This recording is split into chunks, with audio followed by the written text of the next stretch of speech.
الحمد لله وكفى وسلام على عباده الذين اصطفى أما بعد أعوذ بالله من الشيطان الرجيم بسم الله الرحمن الرحيم والله يدعو إلى دار السلام سبحان ربك رب العزة عما يصفون وسلام على المرسلين والحمد لله رب العالمين اللهم صل على سيدنا محمد وعلى آل سيدنا محمد وبارك وسلم اللهم صل على سيدنا محمد وعلى آل سيدنا محمد وبارك وسلم اللهم صل على سيدنا محمد وعلى آل سيدنا محمد وبارك وسلم۔ حضرت ابن عباس رضی اللہ تعالیٰ عنہ کی ایک روایت ہے، کنز العمال میں اسے نقل کیا گیا، چونکا دینے والی، دل دہلا دینے والی اور بندے کو رلا دینے والی حدیث ہے۔ امید ہے کہ آپ دل کے کانوں سے سنیں گی۔ فرماتے ہیں کہ نبی علیہ الصلوۃ والسلام نے ارشاد فرمایا، من 99 امرأۃ، 99 عورتوں میں سے واحدۃ فی الجنہ، ایک عورت جنت میں جائے گی، وبقیتہن فی النار، اور باقی ساری کی ساری جہنم میں جائیں گی۔ حدیث مبارکہ کو پڑھ کے انسان بہت پریشان ہوتا ہے کہ 99 عورتوں میں سے ایک عورت جنت میں جائے گی اور باقی ساری کی ساری جہنم میں۔ لیکن نبی علیہ الصلوۃ والسلام نے چونکہ ارشاد فرمایا تو بات 100% سچی ہے۔ اب فکر مند ہونے کی ضرورت ہے کہ عورتیں اتنی کثرت کے ساتھ جہنم میں کیوں جائیں گی؟ چنانچہ اس کی چند وجوہات جو ہمیں سمجھ میں آتی ہیں وہ یہ ہیں کہ ایک تو ان میں تعویذ اور کالا علم وغیرہ کرنے کرانے کی عادت بہت ہوتی ہے۔ ذرا سی کوئی بات ہو تو عاملوں کے پیچھے بھاگتی ہیں، اور آج کل اکثر عامل انسان کا ایمان خراب کرتے ہیں۔ کاروباری لوگ ہوتے ہیں، ہر آنے والے کو کہتے ہیں تجھے کسی نے کچھ کر دیا ہے، اور اس عورت کے ذہن میں سٹوری پہلے سے بنی بنائی ہوتی ہے، میری پھوپھو نے کچھ کر دیا، خالہ نے کچھ کر دیا، میری بہن نے کچھ کر دیا۔ بس پھر وہ خیالی دشمن بنا کر اس کے ساتھ نفرت کرنا شروع کرتی ہیں، حتیٰ کہ بہن بھائی کے گھر کا نہ پانی پیتی ہیں نہ کوئی چیز کھاتی ہیں، قطع رحمی کی مرتکب ہوتی ہیں۔ جنات کا اثر، جادو کا اثر، آسیب کا اثر، اتنا زیادہ اس کو مانتی ہیں کہ یوں نظر آتا ہے کہ جیسے اللہ کی خدائی کے اندر کوئی اور بھی بیٹھا اپنی خدائی چلا رہا ہے۔ وہ جی ہمارا کاروبار کسی نے باندھ دیا ہے۔ کتنی بے وقوفوں والی بات ہے۔ اللہ تعالیٰ کسی بندے کو رزق دینا چاہیں، ساری دنیا مل جائے اس رزق کو بند نہیں کر سکتی۔ اللہ تعالیٰ رزق نہ دینا چاہیں، ساری دنیا مل جائے اس بندے کو رزق دے نہیں سکتی۔ اللہ رب العزت قادر مطلق ہیں۔ تو یہ عقیدہ بنا لینا، کسی نے جی ہمارا کاروبار باندھ دیا ہے، کس قدر واہیات بات ہے. ایمان کا جنازہ نکل جاتا ہے ان باتوں سے. اس لیے ایسے عقیدے دل میں رکھ کے اور ایسی باتیں دل میں رکھ کے اپنا ایمان گنوا بیٹھتی ہیں.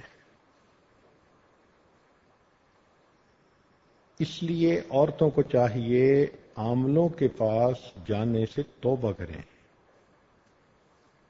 جتنی مرضی پریشان ہو یہی سوچا کریں کہ یا تو یہ میرے عملوں کا نتیجہ ہے یا میرے رب کی طرف سے امتحان ہے. بس ان دونوں صورتوں میں مجھے توبہ استغفار کرنا ہے. اللہ تعالی مغیر الاحوال ہیں، وہ میرے حالات کو خود ہی ٹھیک کر دیں گے. تو اپنے عقیدے کو خراب کر بیٹھتی ہیں. یہ ایک بنیادی وجہ ہوتی ہے. اور پھر اس کی وجہ سے پتہ تو ہوتا نہیں کہ کس نے کیا کیا، لہذا قریبی رشتہ داروں کے بارے میں دل میں کینہ رکھتی ہیں کہ فلاں نے کچھ کر دیا ہوگا، اور یوں قطع رحمی کی مرتکب ہوتی ہیں. ایک عورت نے ایک مرتبہ فون پر پوچھا، میری یہ پریشانی وہ پریشانی، مجھے لگتا ہے کسی نے کچھ کر دیا ہے. تو میں نے کہا ہاں ہاں مجھے بھی لگتا ہے کسی نے کچھ کر دیا ہے. تو بڑی خوش ہو گئی کہ حضرت جی نے میری بات کی تصدیق کر دی. میں نے کہا کہ مجھے لگتا ہے کہ آپ کے نفس نے کچھ کر دیا ہے. اب جب بات شروع کی کہ یہ انسان کے اپنے گناہوں کا وبال ہوتا ہے، قرآن عظیم الشان اللہ تعالیٰ ارشاد فرماتے ہیں ما اصابکم من مصیبت فبما کسبت ایدیکم، جو تمہیں مصیبت پہنچتی ہے وہ تمہارے اپنے ہاتھوں کی کمائی ہوتی ہے. اب اس کا دماغ صاف ہوا، کہنے لگی جی میں تو لوگوں سے دشمنی دل میں لے کے پھر رہی تھی، آپ نے مجھے سمجھا دیا کہ اصل دشمن تو میرا اپنا نفس ہے جو مجھے گناہ کرواتا ہے. تو ایک بنیادی وجہ جادو ٹونا، تعویذ جنات کے پیچھے لگ کے اس قسم کے الٹے سیدھے فیصلے دل میں رکھ لینا اور خیالی طور پر لوگوں سے کینہ رکھنا اور ان کی دشمنی دل میں رکھنا. ایک وجہ یہ بھی ہے کہ حالات سے پریشان ہو کے مزارات پہ جاتی ہیں اور وہاں جا کر بہت شرکیہ عمل کرتی ہیں. یہ چیز بھی عورتوں کے جہنم میں جانے کا سبب بنتی ہے. نبی علیہ الصلوۃ والسلام سے پوچھا گیا کہ عورتیں اتنی جہنم میں کیوں جائیں گی؟ نبی علیہ الصلوۃ والسلام نے دو باتیں بتائیں. فرمایا ایک تو لعنت ملامت بہت کرتی ہیں، اور واقعی چھوٹی چھوٹی بات پہ کوئی نہ کوئی عیب جوئی کر لیتی ہیں. اور رہ گئی بات خامد کی، وہ تو جتنا اچھا ان کے ساتھ رہنے کی کوشش کرے، بس ایک دفعہ تھوڑی اونچ نیچ ہو جائے اس کے سب کیے کرائے پہ پانی پھیر دیتی ہیں. میں نے تو آپ کے گھر میں آ کے کبھی کچھ خیر دیکھی ہی نہیں، آپ نے تو مجھے ساری زندگی ستا کے رکھا. وہ محبت کے لمحات، وہ خوشیوں کے لمحات، وہ سب بھول جاتی ہیں، پانی پھیر دیتی ہیں. یہ جو ہے نا خامند کی ناشکری، یہ تو بہت عورتوں میں ہوتی ہے. بھائی جتنی غلطی ہو اتنا ہی کسی کو برا سمجھنا چاہیے. ایک غلطی پر اس کے سب اچھائیوں کو تو برائیاں نہیں بنا دینا چاہیے. اور جب ان کو سمجھایا جائے تو آگے سے جو ہم نے تو جی ناز میں یہ بات کر دی تھی. بھئی کر تو دی تھی نا، زبان سے بات نکل تو گئی تھی، نامہ اعمال میں لکھی تو گئی تھی نا. اب فرشتوں نے یہ تھوڑا لکھنا ہے کہ اس نے ناز میں یہ بات کر دی. اور پھر کبھی کبھی پتہ کیا جواب دیتی ہیں، اور جی میں نے تو اوپر اوپر سے بات کی تھی۔ یہ اوپر اوپر کی بات ہمیں آج تک سمجھ میں نہیں آئی۔ بھئی جب آپ کی زبان سے الفاظ نکلے خاوند کی ناشکری کے، تو اوپر اوپر سے بات کا کیا مطلب؟ یہ سب شیطان کے بہکاوے ہیں۔ ایسی باتیں نہیں کرنی چاہیے جو انسان کے کیے ہوئے عملوں کو ضائع کر دے۔ یہ جو نعمت کی ناشکری ہوتی ہے، اس کی وجہ سے اللہ تعالیٰ بندے کو نعمتوں سے محروم فرما دیتے ہیں۔ اس لیے حدیث پاک میں عورت کو ناقصات العقل کہا گیا ہے کہ عورتیں عقل کی ناقص ہوتی ہیں۔ اب یہ جو عقل کی ناقص کہا گیا، اس کا کیا معنی؟ اس کا معنی یہ نہیں ہوتا کہ یہ بے وقوف ہوتی ہیں، عقلی اعتبار سے ان میں سمجھ نہیں ہوتی، نہ نہ نہ۔ عورتیں اتنی عقل مند اور سمجھدار ہوتی ہیں کہ اچھے بھلے بندے کی سٹی کو گم کر دیتی ہیں، ٹکنی کا ناچ نچا دیتی ہیں بندے کو۔ عام طور پر ہم نے دیکھا کہ بچیوں کے رزلٹ میں ان کے نمبر زیادہ ہوتے ہیں بنسبت بچوں کے،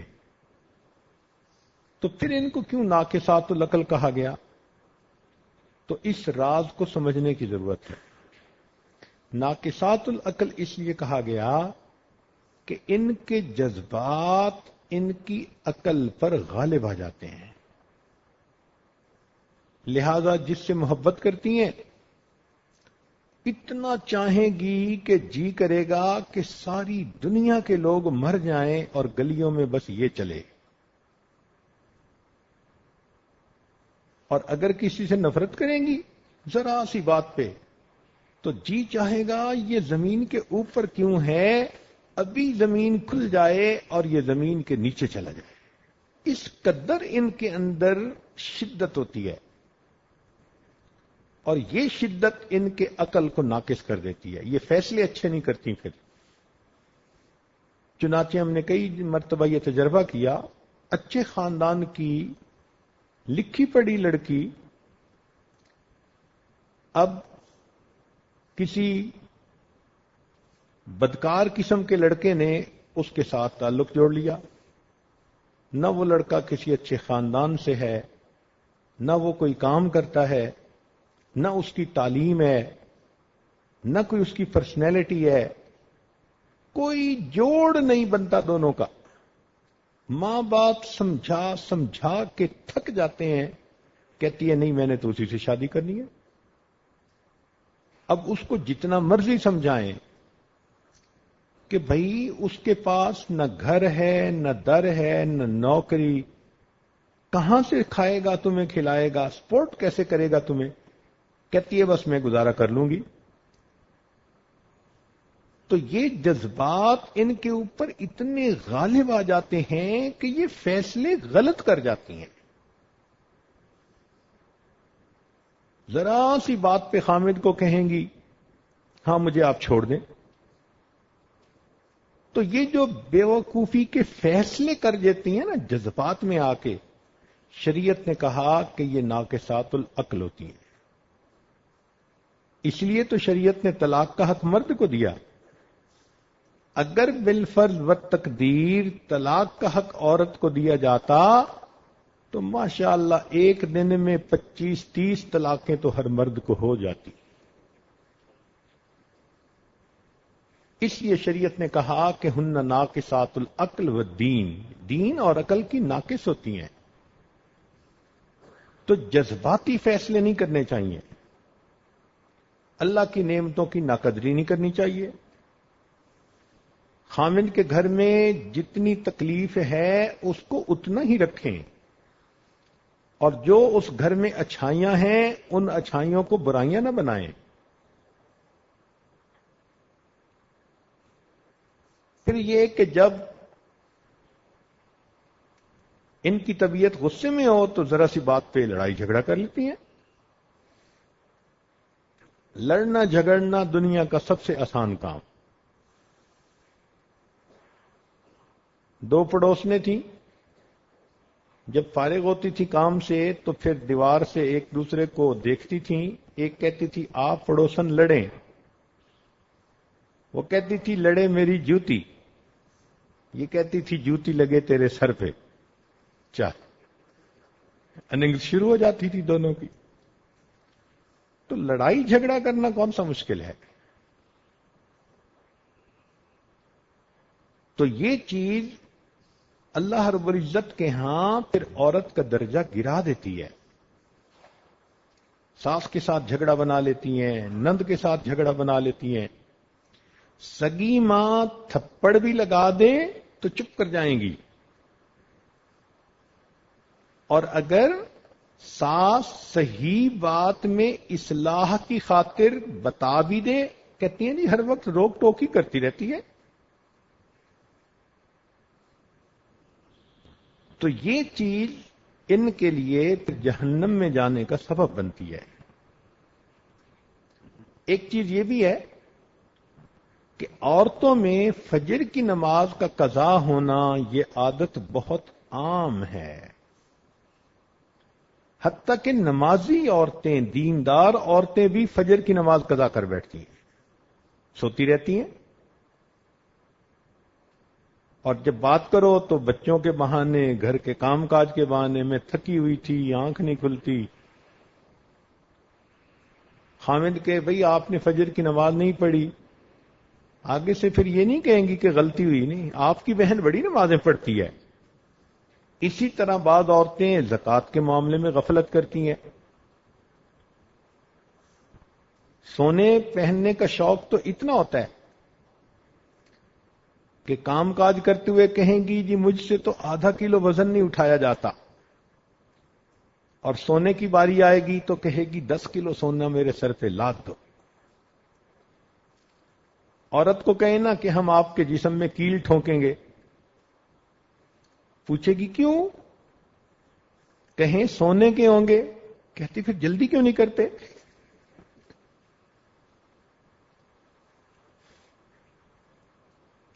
تو محبت سونے کی اتنی، لیکن زکوٰۃ دیتے وقت چونکہ نقد پیسے نہیں ہوتے، کہتی ہیں جی ہم کیسے زکوٰۃ دیں؟ تو زکوٰۃ کے اندر غفلت کرنا جہنم میں جانے کا سبب. اب جن عورتوں پہ زکوٰۃ ہوتی ہے ان کو قربانی بھی کرنی ہوتی ہے، لیکن قربانی کے موقع پر اپنی طرف سے جانور کو قربان کروانا اس میں غفلت کرتی ہے.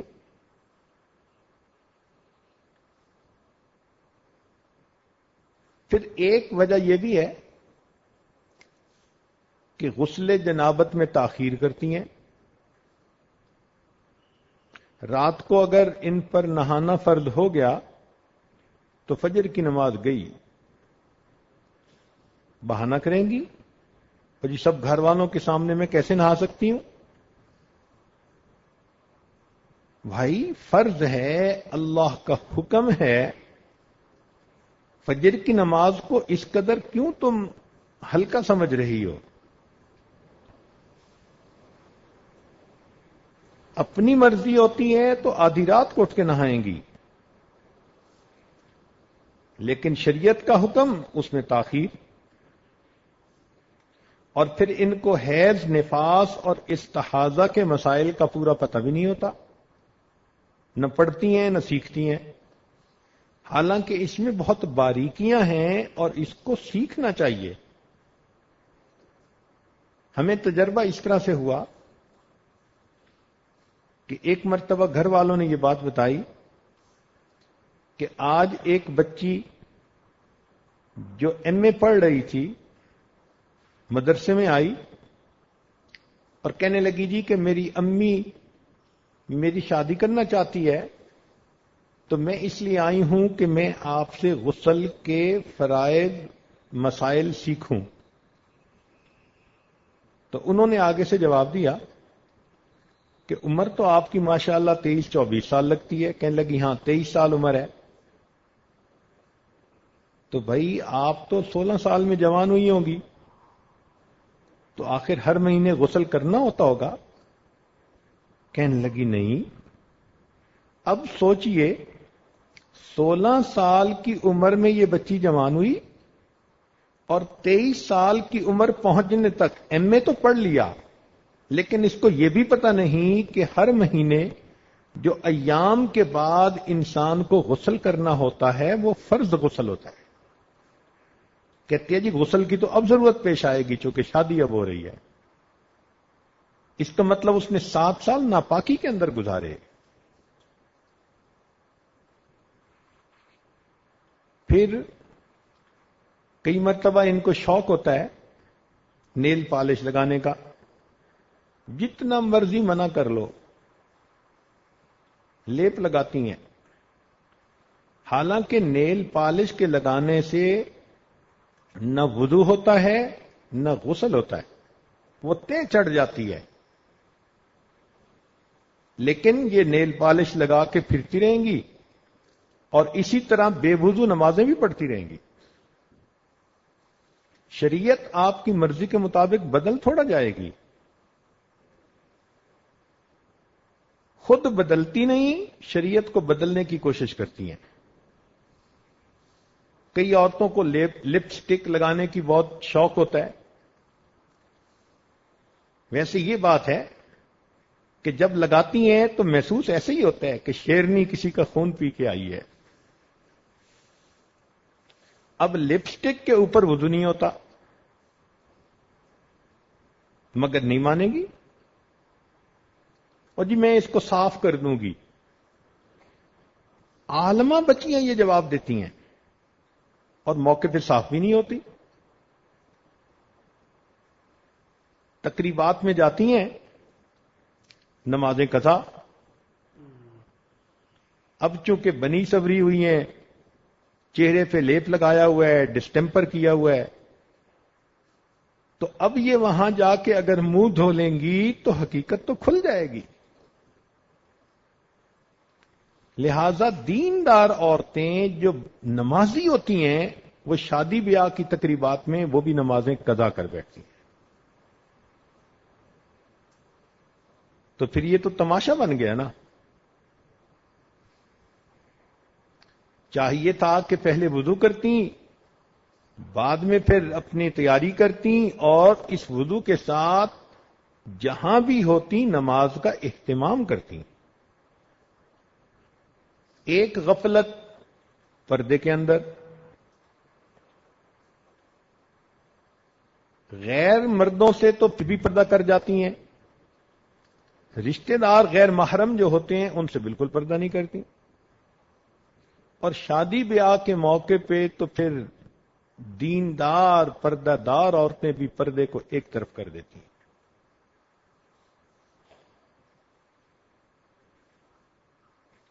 پاکی ناپاکی کی طرف اتنا دھیان نہیں ہوتا. بچہ ہے، اب اس کے کپڑے، اپنے کپڑے، کوئی چیز دھو رہی ہیں اور چھینٹے اپنی شلوار پہ پڑ رہے ہیں اور پرواہ نہیں. بھئی یہ جو چھینٹے نیچے سے پھر کپڑوں پہ پڑے یہ تو پاک نہیں ہوتا پانی، نہیں، بس عادت ہوتی ہے. جہاں 2-4 عورتیں اکٹھی ہوئیں بس وہاں غیبت شروع ہوئی. ضرورت ہی کیا ہے کسی کی بات کرنے کی، مگر رہ نہیں سکتی. وہ کسی بادشاہ نے کہا تھا کہ جو سب سے بڑا جھوٹ بولے گا میں اسے انعام دوں گا. لوگوں نے بہت باندھ کے جھوٹ بولے. ایک آدمی آیا، اس نے کہا جی میں نے دیکھا ایک جگہ 100 عورتیں بیٹھی تھیں اور بالکل خاموش تھیں. تو اس نے کہا کہ اس کو انعام دینا چاہیے کہ سب سے بڑا جھوٹ تو یہ ہے، اتنا جلدی انفارمیشن پاس آن کرتی ہیں کہ 1 منٹ کے لیے دوسری عورت کو ملیں گی نا تو اس کو اپنے خاوند کے بارے میں، ساس کے بارے میں، گھر کے بارے میں بھی سب کچھ بتا دیں گی اور پیٹ میں کیا انہوں نے اٹھایا ہوا ہے اس کے بارے میں بھی بتا دیں گی. اب یہ جو شکایتیں بیٹھ کے کرتی ہیں محفلوں میں، اللہ رب العزت کو ناپسند. اگر آپ صبر کر لیتی آپ کو اجر ملتا. آپ نے مخلوق کے سامنے شکایتیں کی اب اس سے آپ کا عمل بھی ضائع ہوا اور الٹا گناہ بھی لکھا گیا۔ پھر اگر کسی سے کچھ تھوڑی بہت کشیدگی ہے تو جان بوجھ کے ایسے کام کریں گی، ایسی بات کریں گی کہ اس کا دل دکھے، اور پھر آپس میں بیٹھ کے بات بھی کرتی ہیں، میں نے بھی ایسی بات کر دی، بس سڑتی رہی ہوگی۔ اب یہ جو ذہنیت ہے نا کہ میں نے ایسی بات کی کہ وہ جلتی رہی ہوگی، وہ نہیں جلتی، اپنے آپ کو آپ جہنم میں جلانے کا سبب بنا رہی ہیں، دل آزاری کرتی ہیں۔ ایک وجہ یہ بھی ہے کہ ابتدائی جوانی سے بے پردگی، بالغہ ہو چکی ہیں مگر پردے پہ تیار نہیں ہوتی، صدقہ کرنے میں دل کھلا نہیں ہوتا، اگر صدقہ زیادہ کریں تو اللہ رب العزت ان کو جہنم کی آگ سے بچا دے۔ اگر غلطی کر لیتی ہیں تو معافی مانگنے میں شرم کرتی ہیں، کہتی ہیں جی میں کیسے معافی مانگوں؟ بھائی دنیا میں معافی مانگنا آسان، قیامت کے دن اس کا جواب دینا یہ مشکل کام۔ غصے میں آ جائیں تو کفری عقل میں بول جاتی ہیں، صریحاً ایسے الفاظ نکالتی ہیں کہ جس سے انسان ایمان سے خارج ہو جاتا ہے۔ اور ایک وجہ بڑی یہ بھی ہے کہ اللہ تعالیٰ کے شکوے کرنے شروع کر دیتی ہیں، اب تنگ کیا بندوں نے، شکوے کر رہی ہیں پروردگار کے۔ اور کئی دفعہ ہم نے تو یہ تجربہ کیا کہ جیسے خامن سے ناز کا تعلق رکھتی ہیں نا، خدا سے بھی وہی تعلق رکھتی ہیں۔ ایک مرتبہ ٹیلی فون پر کسی نے کوئی بات پوچھنی تھی، بڑے افسر کی بیگم تھی، تو بات کرتے ہوئے وہ ایسے بات کر رہی تھی اللہ تعالیٰ کے بارے میں جیسے خامن کے بارے میں بات کرتا ہے کوئی۔ اور جی میری دعائیں اس نے سنی نہیں، اب تو میں بھی دعائیں نہیں مانگتی۔ میں نے کہا کہ خدا خدا ہے، اس کو خامد نہ سمجھو۔ پھر جب تھوڑا اس کی کھچائی کی تو اس کی بات سمجھ میں آئی۔ ایک بڑی وجہ یہ بھی سنت کا استخفاف کرتی ہیں۔ کوئی اگر نصارہ کا طریقہ ہو تو بڑے شوق سے اپنائیں گی، اور کہہ دو کہ یہ سنت عمل ہے تو اس کی طرف دھیان ہی نہیں دیں گی، الا ماشاء اللہ۔ پھر ان وجوہات میں سے ایک وجہ یہ بھی ہے کہ حلال کا اہتمام ان میں کم ہوتا ہے۔ ان کو اپنی ضرورت کے لیے پیسے چاہیے، چاہے خامد کہیں سے لا کے دے۔ وہ رشوت سے لا رہا ہے،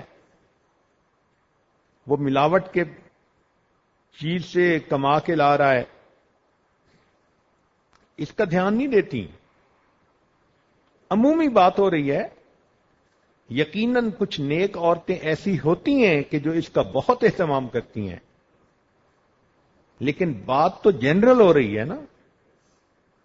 تو جنرل رسپانس ہم نے یہی دیکھا کہ ان کو حرام حلال کی اتنی فکر نہیں ہوتی، اور مشتبہ چیزیں کھانے میں بھی پرواہ نہیں ہوتی۔ چنانچہ سفر پہ ادھر ادھر نکلتی ہیں تو ان کو ہوٹلوں کے کھانے اور باہر کے کھانے بہت اچھے لگتے ہیں۔ ایک یہ بھی جو ہے وہ کوتاہی ہوتی ہے کہ اللہ تعالیٰ اگر کسی بچی کو اچھے خاندان میں پیدا کر دے، مال پیسہ دے دے، اچھی تعلیم دے دے، اور ساتھ حسن و جمال بھی دے دے، اب اس کا پاؤں ہی زمین پہ نہیں ٹکتا۔ خود پسندی کی وہ مریضہ بن جاتی ہیں، اپنے بارے میں کوئی ایک حرف نہیں سن سکتی۔ اگر ان کے سامنے کسی دوسری عورت کی تعریف کر دی جائے برداشت نہیں کر سکتی۔ چاہتی ہیں کہ بس میرے حسن و جمال کی ہی تعریف ہو، جو میں ہوں بس وہ تو میں ہوں. حالانکہ مہلکات میں سے ہے. مہلکات کہتے ہیں کہ جن چیزوں سے انسان جہنم میں جائے گا. نبی علیہ السلام نے فرمایا وَإِعْجَابُ الْمَرْءِ بِنَفْسِهِ کہ بندہ جب عجب کرتا ہے تو عجب کی وجہ سے جہنم میں جاتا ہے. تو عجب اور خود پسندی کی مریضائیں تو بہت زیادہ ہوتی ہیں.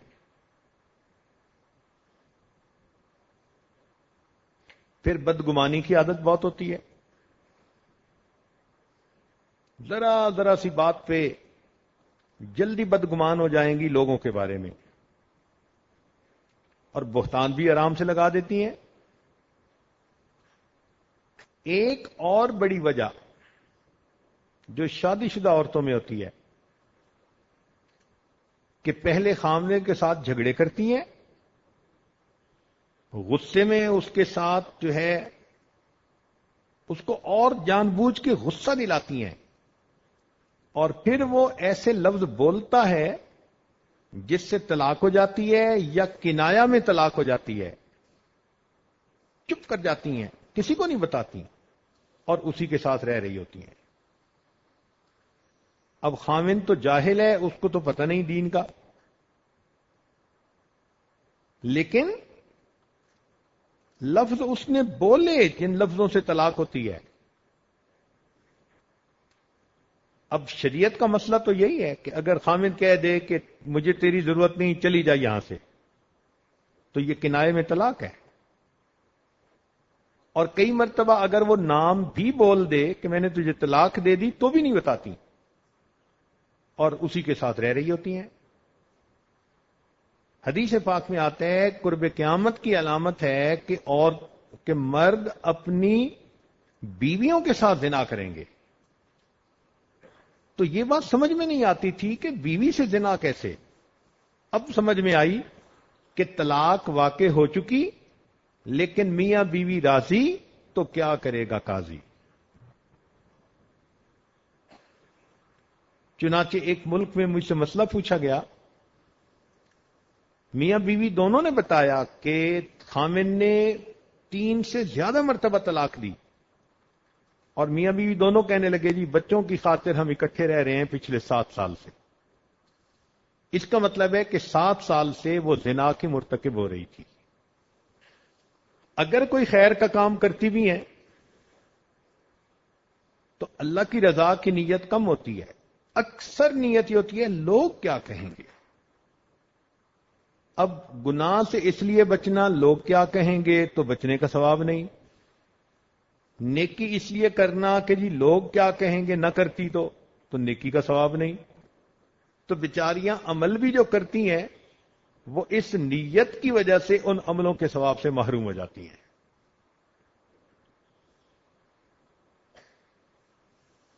تو ان چیزوں کی اصلاح انتہائی ضروری ہے کہ اپنی کی ہوئی نیکیوں کو بیچاری ضائع کر بیٹھتی ہیں، اور اس وجہ سے پھر یہ جہنم کا جانے کا اپنا راستہ ہموار کر لیتی ہیں. تو نبی علیہ الصلوۃ والسلام کا یہ فرمان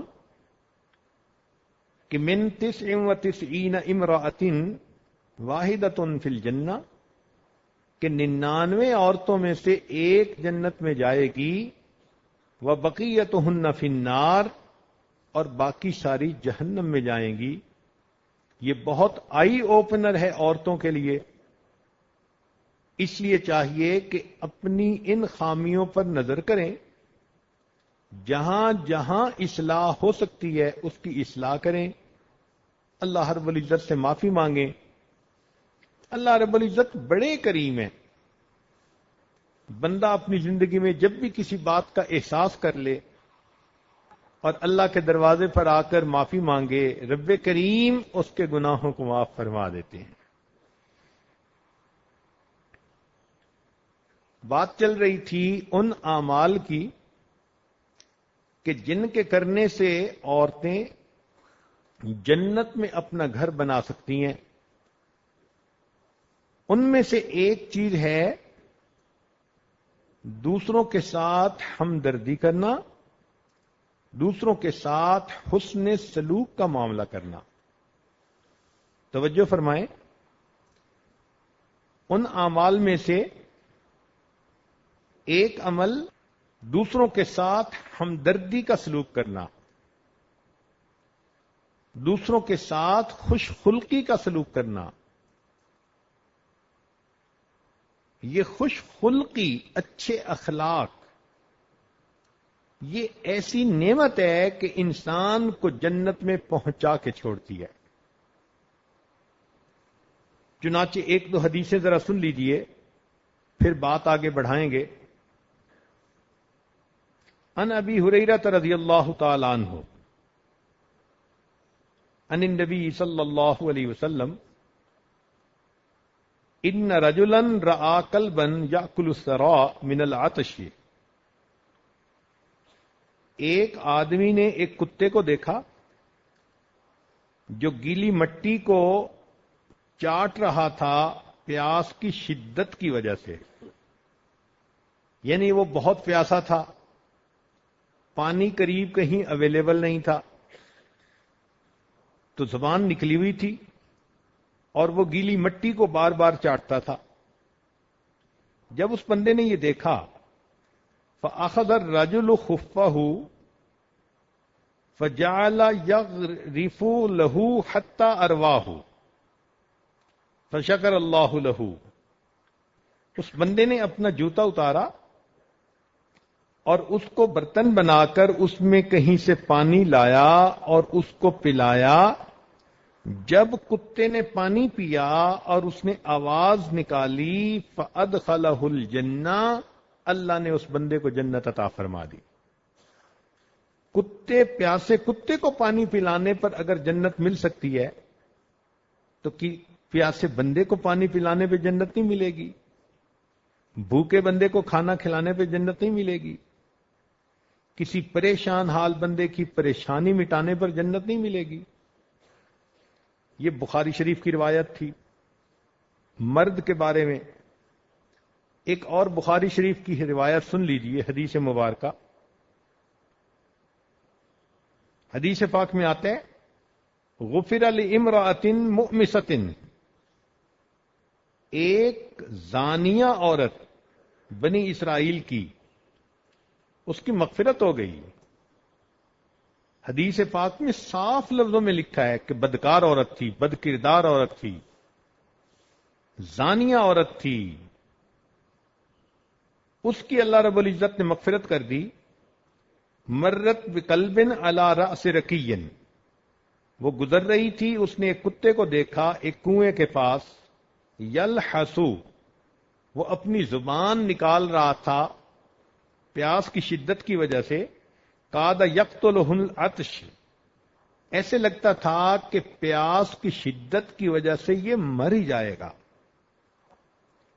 ففزت خفہا، اس عورت نے اپنا جوتا نکالا. فاوسقتہ بخمارہا، اس نے اپنا دوپٹہ لیا اور جوتا اس کے ساتھ باندھ کر کنویں کے اندر لٹکایا اور جوتے میں پانی اوپر لائی اور وہ پانی اس کتے کو پلایا.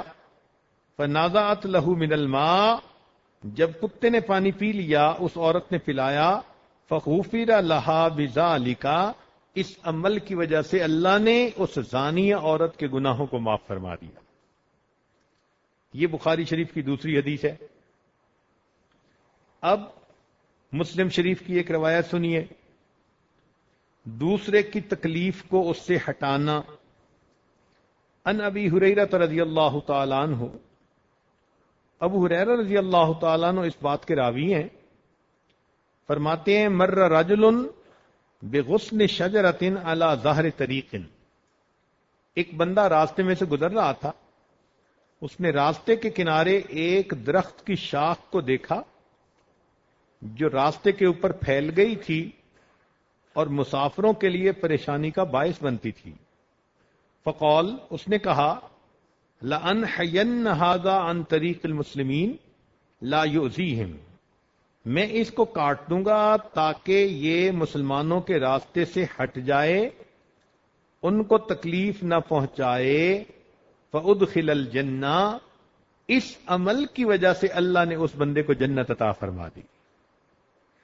تو ان 3 احادیث سے یہ بات سمجھ میں آئی کہ انسان کسی کی پریشانی کو دور کر دے، کسی کی بھوک پیاس مٹا دے،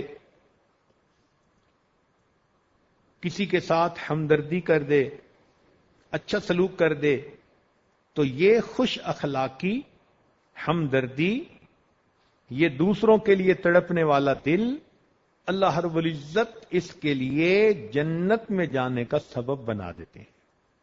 لہذا آج اپنے دلوں میں یہ ارادے کیجئے کہ ہم آج کے بعد کسی کی تکلیف کو دیکھ کر پوری کوشش کریں گی کہ یہ تکلیف اس کی ختم ہو جائے۔ گھر کے اندر جتنے افراد ہیں ان کا دل خوش رکھنے کی کوشش کریں گی، ان کی دل آزاری نہیں کریں گی، ان کے غم بانٹیں گی، کوشش کریں گی کہ اللہ کے بندوں کو تکلیف نہ ہو، پریشانی نہ ہو۔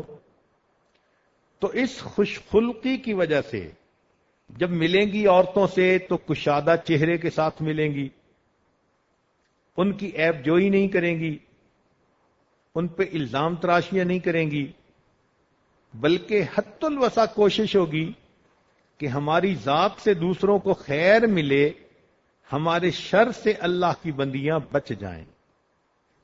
اب اس خوش اخلاقی، ہمدردی کے کیا فضائل ہیں، اس بارے میں آپ نبی علیہ الصلوۃ والسلام کی احادیث کو سنیے اور پھر فیصلہ کیجئے کہ یہ خوش خلقی جنت میں جانے کا سبب کتنا بنتی ہے۔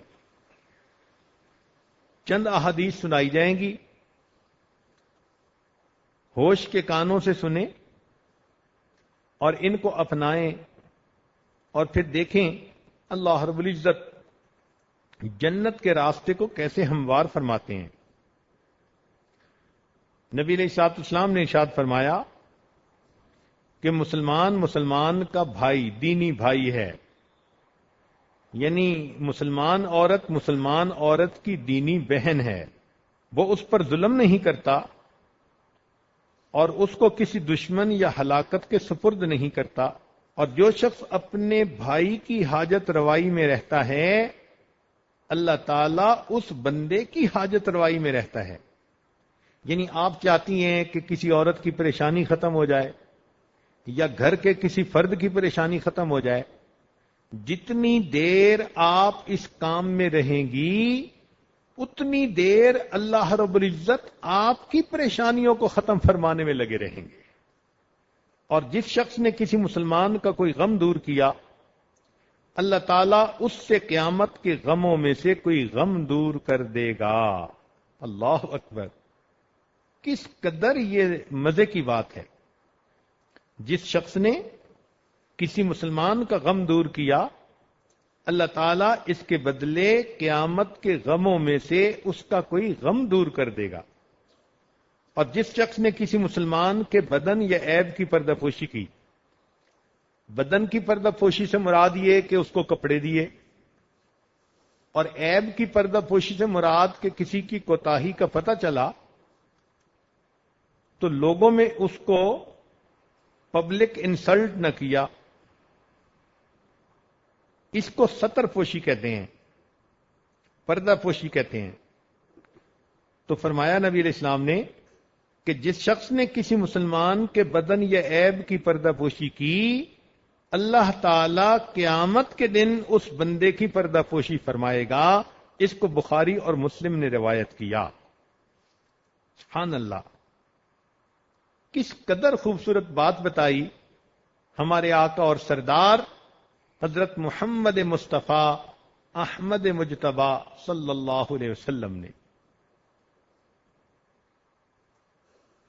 اور مسلم شریف کی روایت ہے، جب تک بندہ اپنے بھائی کی مدد کرنے میں رہے اللہ تعالیٰ اس بندے کی مدد میں رہے گا۔ حدیث مبارکہ میں ہے، بے شک اللہ تعالیٰ کی کچھ مخلوق ہے جن کو لوگوں کی حاجت پوری کرنے کے لیے ہی پیدا کیا ہے، لوگ اپنی حاجات میں ان کی طرف رجوع کرتے ہیں، یہ لوگ اللہ کے عذاب سے قیامت کے دن مامون ہوں گے۔ اس کو طبرانی نے روایت کیا۔ یعنی کچھ بندے اللہ کے ایسے نیک ہوتے ہیں کہ ان کو پیدا ہی اس لیے کیا، وہ لوگوں کو ہیلپ آؤٹ کرتے ہیں، ان کی پریشانیوں کو ختم کرتے ہیں، ان کے کام آتے ہیں۔ تو ایسے لوگ قیامت کے دن اللہ کے عذاب سے امن میں ہوں گے۔ نیز حدیث شریف میں آیا ہے کہ بے شک اللہ تعالیٰ کی کچھ لوگ ہیں جن کو اس نے بندوں کے فائدوں کے لیے نعمتوں کے ساتھ مخصوص کیا ہے۔ کیا مطلب؟ کہ کچھ بندوں کو اللہ تعالیٰ نے پیدا فرمایا اور ان کو ان کی ضرورت سے زیادہ مال عطا فرما دیا۔ اب یہ جو مال ان کو کشادہ ملا، کھلا ملا، یہ ان کا ذاتی نہیں ہے۔ یہ لوگ تو ڈاکیے ہیں، جیسے پوسٹ ماسٹر ہوتا ہے کہ اس کا کام ہوتا ہے کہ جس کی ڈاک، جس کا خط اس تک پہنچا دے۔ تو اللہ تعالیٰ بعض لوگوں کو مال اس لیے زیادہ دیتا ہے کہ وہ دوسرے بندوں تک اس کو پہنچائیں۔ اگر وہ پہنچاتے رہتے ہیں تو اللہ ان کو مال دیتا رہتا ہے، اور اگر یہ ان کو پہنچانے میں کوتاہی کرتے ہیں، اللہ تعالیٰ ان سے نعمتیں لے کر کسی اور کو دے دیتا ہے، یہ لوگ نعمتوں سے محروم ہو جاتے ہیں۔ تو حدیث پاک میں ہے، توجہ سے سنیے، کہ بے شک اللہ تعالیٰ کے کچھ لوگ ہیں جن کو اس نے بندوں کے فائدوں کے لیے نعمتوں کے ساتھ مخصوص کیا۔ جب تک وہ ان نعمتوں کو اللہ کے بندوں پر خرچ کرتے رہیں گے، اللہ تعالیٰ ان کو ان نعمتوں میں برقرار رکھے گا۔ لیکن جب وہ ان نعمتوں کو خرچ کرنے سے روک لیں گے تو اللہ تعالیٰ ان نعمتوں کو ان لوگوں سے چھین لے گا اور دوسروں کی طرف منتقل کر دے گا۔ اس کو طبرانی نے روایت کیا۔ آج کتنے لوگ ہیں کہتے ہیں جی بڑا اچھا کاروبار تھا جی، اچانک ختم ہو گیا۔ بھائی جب اچھا کاروبار تھا، کیا آپ اللہ کے بندوں پر مال خرچ کرتے تھے؟ اگر اس وقت توفیق نہیں ہوئی تو آپ نے تو آئی ہوئی ڈاک کو اس لوگوں تک نہیں پہنچایا، تو آپ کو آپ کے عہدے سے ہٹا دیا گیا۔ اب اللہ تعالیٰ نے یہ نعمت کسی اور بندے کو منتقل کر دی۔ حدیث شریف میں ہے، جو شخص اپنے بھائی کی حاجت پوری کرنے کے لیے چلا، یعنی اس نے کوشش کی، تو یہ عمل اس کے لیے 10 سال کے اعتکاف سے بہتر ہے۔ سبحان اللہ، 10 سال کے اعتکاف سے بہتر ہے اگر آدمی کسی کے پرابلم کو سالو کرنے کے لیے چلا۔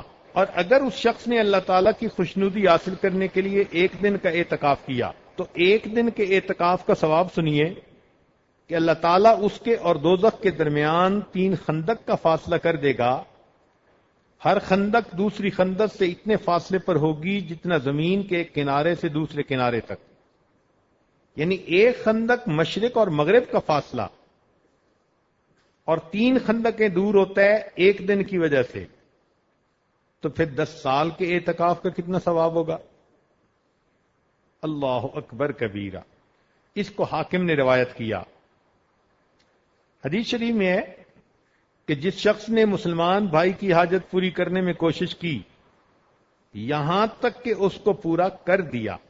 اب ذرا ڈفرنس دیکھیں، پہلی حدیث مبارکہ میں تھا کہ اس نے اس کی پریشانی ختم کرنے کی کوشش کی۔ پریشانی ختم ہوئی یا نہیں ہوئی یہ الگ بات ہے۔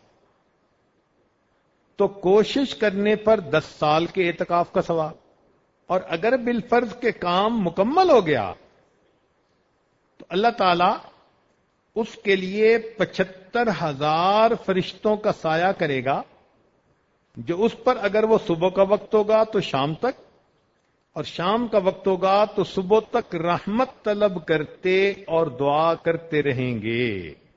سبحان اللہ۔ کسی بندے کا ایک کام اگر کر دیا تو اگر دن کے شروع میں کیا تو 75,000 فرشتے اس بندے کے لیے شام تک مغفرت کی دعائیں کرتے رہیں گے۔ اور اگر رات میں اس کا کام مکمل ہوا تو صبح تک 75,000 فرشتے دعا کرتے رہیں گے، اور وہ کوئی قدم نہیں اٹھائے گا، یعنی اس بندے کا کام کرنے کے لیے جو چلنا پڑا، تو فرمایا کہ اللہ تعالیٰ اس کے ساتھ ہر قدم کے ایک گناہ مٹائے گا اور اس کے ساتھ ایک درجہ جنت میں اس کا بلند فرما دے گا۔ اس کو ابن حبان نے روایت کیا۔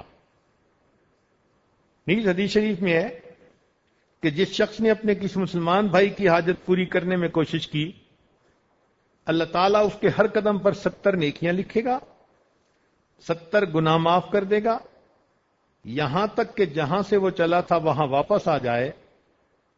پس اگر اس بھائی کی حاجت اس کے ہاتھ پر پوری ہو گئی، یعنی وہ کام اس نے مکمل کر دیا، تو کوشش کرنے والا شخص اپنے گناہوں سے ایسا پاک ہوگا جیسا کہ اس روز پاک ہوتا ہے جب اس کی ماں نے اس کو جنم دیا تھا۔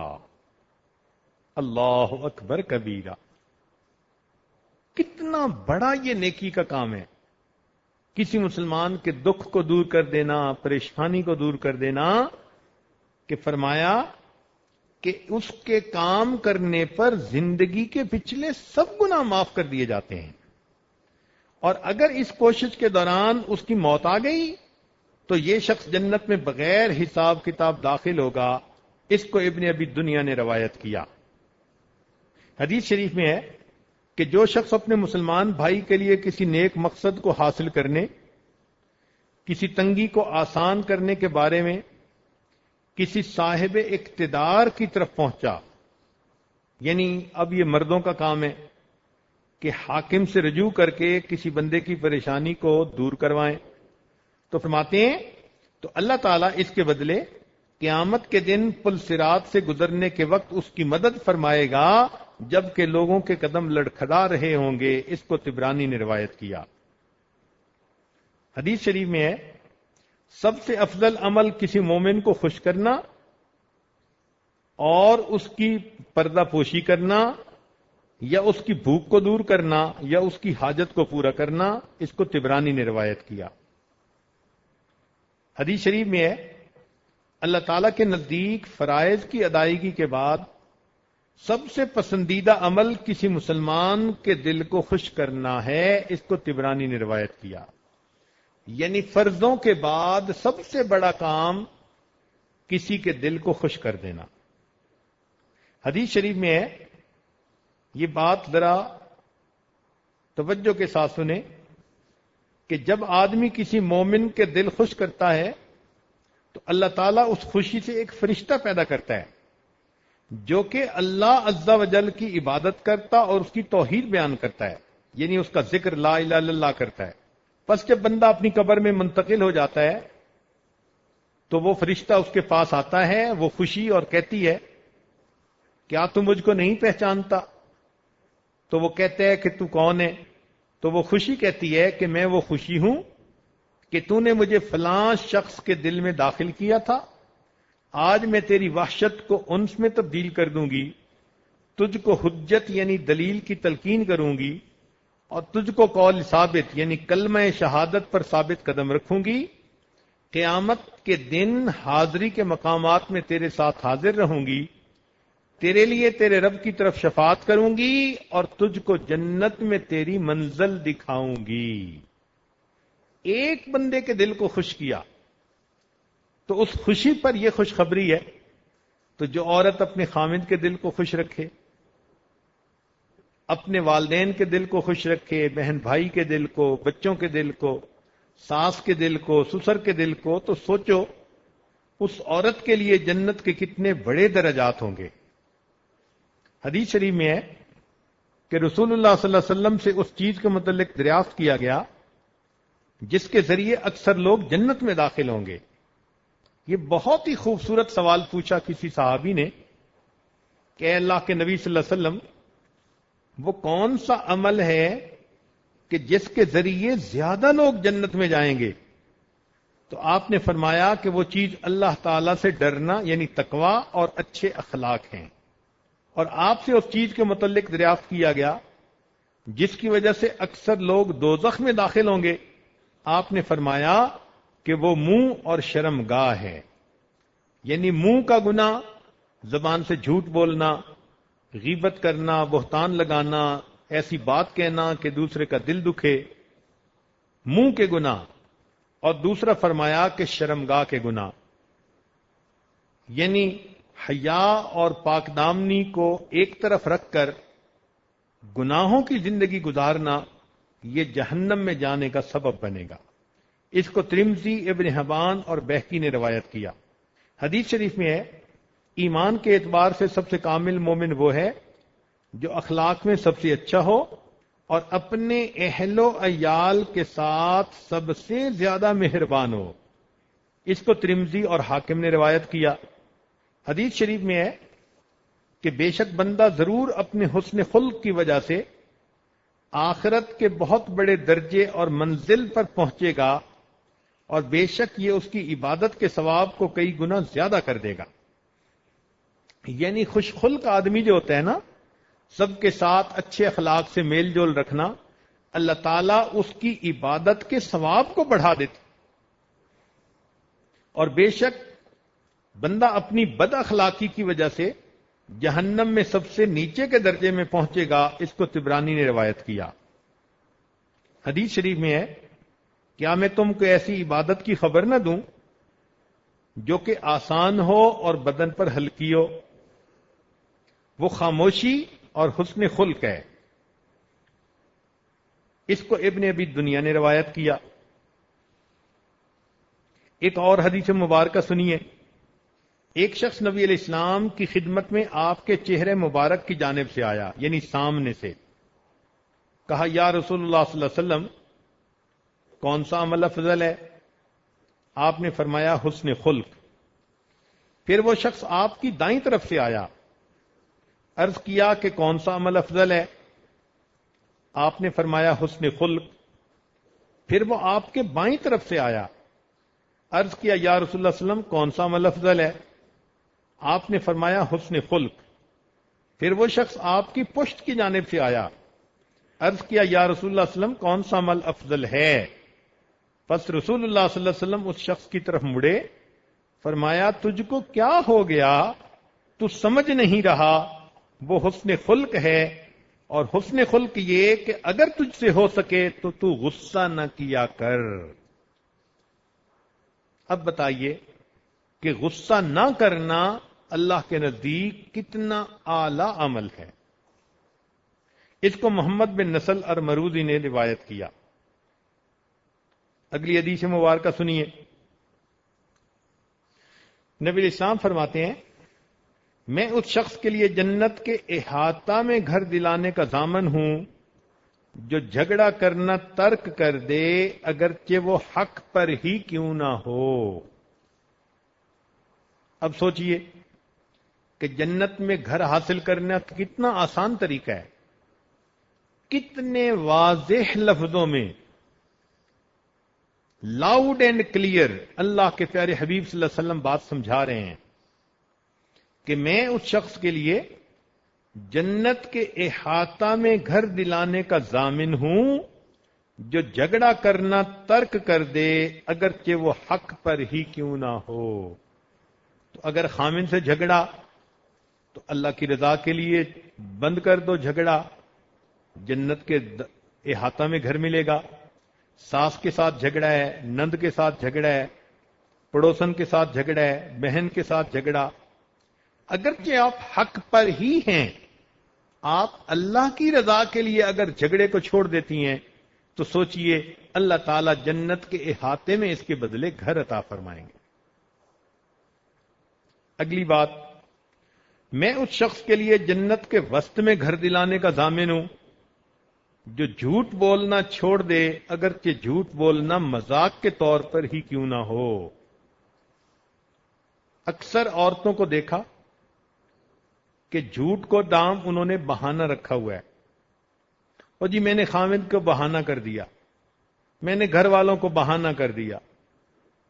اتنا شیطان دشمن ہے کہ اس نے جھوٹ کا نام بدلوا کر ایک خوبصورت لفظ رکھ دیا، بہانہ، تاکہ بندے کو یہ بھی احساس نہ ہو کہ میں نے جھوٹ کہا۔ اور اکثر دیکھا کہ عورتیں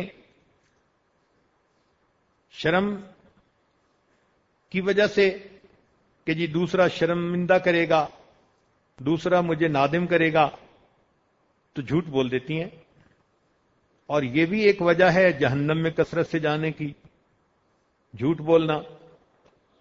تو نبی علیہ السلام نے فرمایا کہ میں اس شخص کے لیے جنت کے وسط میں یعنی درمیان میں گھر دلانے کا ضامن ہوں جو جھوٹ بولنا چھوڑ دے، اگرچہ جھوٹ بولنا مذاق کے طور پر ہی کیوں نہ ہو۔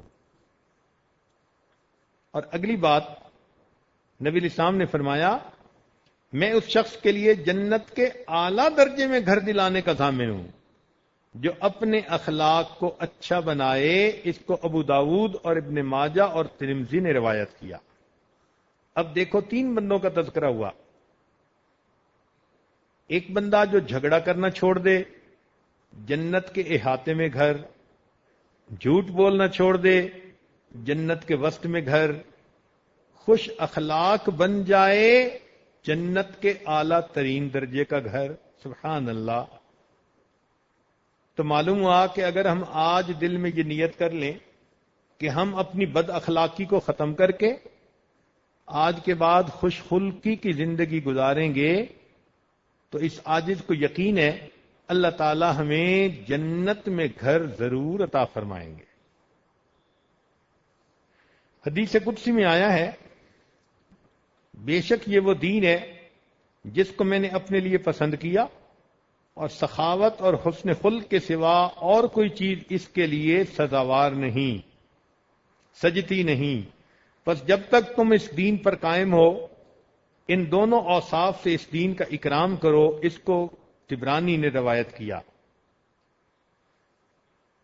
ایک اور حدیث مبارکہ عجیب مضمون ہے۔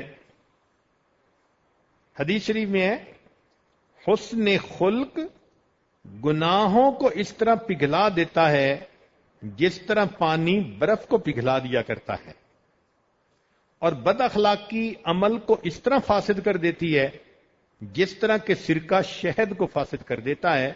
اس کو طبرانی نے روایت کیا۔ اگلی حدیث مبارکہ حدیث شریف میں ہے بے شک اللہ تعالیٰ نرمی کرنے والا ہے اور تمام کاموں میں نرمی کرنے کو پسند کرتا ہے۔ اس کو بخاری اور مسلم نے روایت کیا۔ جی چاہتا ہے کہ یہ حدیث مبارکہ لکھ کر گھر میں کہیں لٹکا دی جائے تاکہ مرد اس کو دیکھیں اور ہر وقت ان کو یہ بات پیش نظر رہے کہ میں نے اہل خانہ کے ساتھ نرمی کا معاملہ رکھنا ہے۔ حدیث شریف میں ہے کہ بے شک اللہ تعالیٰ نرمی کرنے والا ہے اور تمام کاموں میں نرمی کرنے کو پسند کرتا ہے۔ دوسری حدیث مبارکہ وہ اور بھی زیادہ حیران کن ہے کہ بے شک اللہ تعالیٰ نرمی کو پسند کرتا ہے اور اس سے راضی ہوتا ہے، اور نرمی پر ایسی مدد کرتا ہے جو وہ سختی کے اوپر مدد نہیں کرتا۔ اس کو طبرانی نے روایت کیا۔ یعنی گھر والوں کے ساتھ سختی کا سلوک رکھو تو اللہ کی وہ مدد نہیں اتر سکتی جو مدد ان کے ساتھ نرمی کا سلوک رکھنے پر اتر سکتی ہے۔ نیز حدیث شریف میں ہے کیا میں تم کو اس شخص کے بارے میں خبر نہ دوں جو دوزخ کی آگ پر حرام کر دیا جاتا ہے، یا یوں فرمایا جس پر دوزخ کی آگ حرام کر دی جاتی ہے۔ سنو، یہ آگ ہر اس شخص پر حرام کر دی جاتی ہے جو آسانی، نرمی اور سہولت کرنے والا ہو۔ اس کو ترمذی نے روایت کی۔ حدیث شریف میں ہے ڈھیل دینا اللہ کی طرف سے ہے اور جلدی کرنا شیطان کی طرف سے، اور اللہ تعالیٰ سے زیادہ عذر قبول کرنے والا کوئی نہیں، اور اللہ تعالیٰ کے نزدیک حلم بردباری سے زیادہ پسندیدہ چیز کوئی نہیں۔ اس کو ابو یعلا نے روایت کیا۔ نیز حدیث شریف میں ہے کہ بے شک بندہ حلم یعنی بردباری کے ذریعے روزہ رکھنے والے، رات کو تہجد پڑھنے والے، بندے کا درجہ پا لیتا ہے، اس کو ابن حبان نے روایت کیا۔ اور نیز حدیث شریف میں ہے کہ جس شخص کو غصہ آیا پھر اس نے اس کو ضبط کیا تو اس غصہ ضبط کرنے کی وجہ سے اللہ رب العزت اس بندے سے ضرور محبت فرمائے گا۔ کیا خوبصورت اجر ہے کہ اگر بندے کو غصہ آئے اور وہ چاہے تو غصہ پورا کر بھی سکتا ہے، لیکن وہ غصے کو ضبط کر جائے اللہ کے لیے، تو حدیث پاک میں ہے اس کے اس عمل کی وجہ سے اللہ تعالیٰ اس بندے سے ضرور محبت فرمائے گا۔ حدیث شریف میں ہے، کیا تم کو اس چیز کی خبر نہ دوں جس کے باعث اللہ تعالیٰ میں جنت میں مکان کو اونچا کرتا ہے اور بندے کے درجات کو بلند کرتا ہے؟ صحابہ کرام نے عرض کیا، یا رسول اللہ صلی اللہ علیہ وسلم ضرور ارشاد فرمائیے۔ آپ نے فرمایا، وہ یہ ہے کہ جو شخص تجھ سے جہالت کا برتاؤ کرے تو اس سے بردباری کر، جو شخص تجھ پر ظلم کرے تو اس کو معاف کر، جو شخص تجھ کو محروم کرے تو اسے عطا کر، اور جو تجھ سے قطع تعلق کرے تو اسے میل جول کرے۔ اس کو طبرانی نے روایت کیا۔ نیز حدیث شریف میں ہے، کسی کو پچھاڑ دینے سے طاقتور نہیں ہوتا، در حقیقت طاقتور وہ ہے جو غصے کے وقت اپنے آپ کو قابو میں رکھے۔ اس کو بخاری و مسلم نے روایت کیا۔ حدیث شریف میں ہے کہ بے شک یہ بھی ایک قسم کا صدقہ ہے کہ تو کشادہ روئی کے ساتھ لوگوں کو سلام کرے، یعنی عورتیں اگر عورتوں سے ملیں تو کھلے چہرے کے ساتھ، مسکراتے چہرے کے ساتھ ان کو سلام کریں، تو اس سلام کرنے پر ان کو صدقہ کرنے کا ثواب ملے گا۔ اس کو ابھی دنیا نے روایت کیا۔ حدیث شریف میں ہے کہ مسلمان بھائی کے سامنے تیرا تبسم کرنا تیرے لیے نیکی ہے، یعنی مرد کے لیے مرد کے سامنے تبسم کرنا، اور عورت کے لیے مسلمان عورت کے سامنے تبسم کرنا، اور تیرا امر بالمعروف نہی عن المنکر کرنا بھی صدقہ ہے، اور راستہ بھٹکنے کی جگہ میں تیرا کسی کو راستہ بتانا بھی تیرے لیے صدقہ ہے، اور تیرا راستہ سے پتھر، کانٹا یا ہڈی دور کرنا بھی تیرے لیے صدقہ ہے، اور اپنے ڈول میں سے اپنے بھائی کے ڈول میں پانی ڈال دینا بھی تیرے لیے صدقہ ہے۔ اس کو ترمذی نے روایت کیا۔ حدیث شریف میں ہے، بے شک جنت میں ایک ایسا بالا خانہ ہوگا جس کے باہر کا حصہ اس کے اندر سے اور اندر کا حصہ اس کے باہر سے شفاف ہونے کی وجہ سے نظر آئے گا۔ تو ابو مالک اشعری نے عرض کیا، یا رسول اللہ صلی اللہ علیہ وسلم، وہ بالا خانہ کس کے لیے ہوگا؟ آپ نے فرمایا، اس شخص کے لیے ہوگا جس نے اچھا کلام کیا، لوگوں کو کھانا کھلایا، اور رات کو جب لوگ سو رہے ہوں وہ تہجد کے لیے کھڑا ہوا۔ اس کو طبرانی اور حاکم نے روایت کیا۔ چنانچہ یہ اتنی احادیث جو سنائی گئیں، یہ اس بات کی دلیل ہیں کہ اگر انسان خوش خلقی کو اپنا لے، اچھے اخلاق کی زندگی گزارے، ہر ایک کے ساتھ اللہ کی رضا کے لیے اچھا سلوک کرے، تو اس شخص کو اللہ تعالیٰ جنت میں بلند مقام عطا فرماتے ہیں۔ رمضان مبارک کا مہینہ ہے، اپنی زندگیوں کو بدل لیجئے۔ آج دلوں میں عہد کیجئے، جھوٹ چھوڑ دیں گی، بے پردگی ختم کر دیں گی، اللہ کے بندوں کو دل آزاری اس کو ختم کر دیں گی، نعمتوں کی ناقدری نہیں کریں گی، جھگڑا نہیں کریں گی، اللہ کے بندوں کے لیے راحت جان بن کر رہیں گی۔ اگر آج آپ نے یہ عہد کر لیا اور زندگی کو ایسا مولڈ کر لیا تو سمجھ لیجئے کہ آپ کے لیے جنت کے بلند درجے میں گھر بنا دیا گیا۔ اللہ تعالیٰ میں جہنم سے محفوظ فرمائے، پسندیدہ جگہ جنت عطا فرمائے۔ وآخر دعوانا ان الحمد للہ رب العالمین۔